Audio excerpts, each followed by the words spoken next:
Hablando de este tema y nos acompaña Janet Aguilar, directora del Instituto de Opinión Pública de la UCA, precisamente para hacer un análisis después del anuncio de la Fiscalía General de la República. Buenas noches, gracias por acompañarnos en vivo para Noticiero Hechos. Muy buenas noches, Roxana. Buenas noches, amigos televidentes.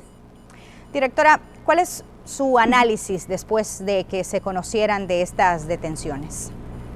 Bueno, yo creo que es importante que finalmente esta información salga a la luz, porque deconstruye el discurso oficial que se construyó en torno a la llamada tregua entre pandillas. Y es la constatación de que en realidad no se trató de una tregua como mediáticamente se le dio en llamar, sino de una negociación directa entre funcionarios del gobierno de Mauricio Funes y líderes de las pandillas en las cárceles. Directora, ustedes como UDOP realizaron un estudio precisamente de la tregua. Bueno, hicimos un estudio sobre las políticas de seguridad que se impulsaron en el marco del gobierno del presidente Funes, y en ese contexto efectivamente recabamos información importante en torno a la tregua. Justamente mucha de la información que aparece hoy día es información que compartieron en aquel momento diferentes fuentes oficiales y alguna gente que había estado orbitando en torno a este proceso. Y de ahí que desde la universidad se planteó una postura bastante contundente en torno a rechazar este proceso, dada todas las perversiones y distorsiones que se estaban dando en torno a una agenda que no era precisamente una agenda de prevención o rehabilitación, sino más bien una agenda de una paz mafiosa que tenía objetivos políticos de otro tipo. Janet, ¿ustedes creen como UDOP que hay más personas involucradas en esta investigación, que habrían más capturas o que podrían haber más capturas? Pues yo esperaría que realmente se llegue a establecer los diferentes niveles de responsabilidad que entendemos existen en este proceso.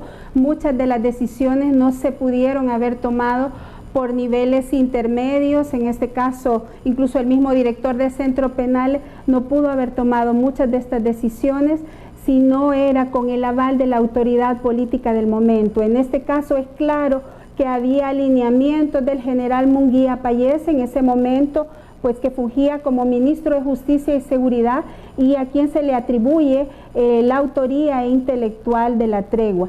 Pero paralelamente a eso, pues sabemos que se gestaron una serie de estructuras paralelas a la institucionalidad, que eran las que terminaban tomando las decisiones no solo a nivel de los centros penales, sino también en la conducción de la seguridad pública, de manera que esperaríamos que este sea el inicio de una investigación más amplia que establezca los diferentes niveles de responsabilidad, principalmente también de responsabilidad política, dada todas las consecuencias que como país también se han asumido posterior a este proceso. ¿Cuáles consecuencias cree usted que hemos asumido como país de este proceso, Janet? Bueno, en primer lugar, supuso la legitimación de las pandillas como actores políticos, como interlocutores con los que un Estado negociaba no solo prerrogativas, sino básicamente términos de lo que iba a ser la política de seguridad pública. Por otra parte, el establecimiento de estructuras paralelas a la institucionalidad, muchas de las cuales han quedado funcionando en la actual administración y que de alguna manera funcionan como un contrasentido a lo que sería el objetivo de reducir los niveles de violencia, de mejorar la seguridad. Adicionalmente, es importante señalar y no olvidar como salvadoreños que todo este proceso se dio en un momento en el que el estamento militar toma control del aparato de la seguridad y es el que dirige los lineamientos de la política de seguridad. Creo que esto es importante reflexionarlo como salvadoreños a futuro, sobre todo por el anhelo que a veces existe en la cultura salvadoreña de los militares como líderes o como las respuestas a una situación desbordada de inseguridad. Muchas gracias por sus declaraciones, por su análisis. Janet Aguilar, directora del Instituto de Opinión Pública de la UCA. Gracias, buenas noches para usted.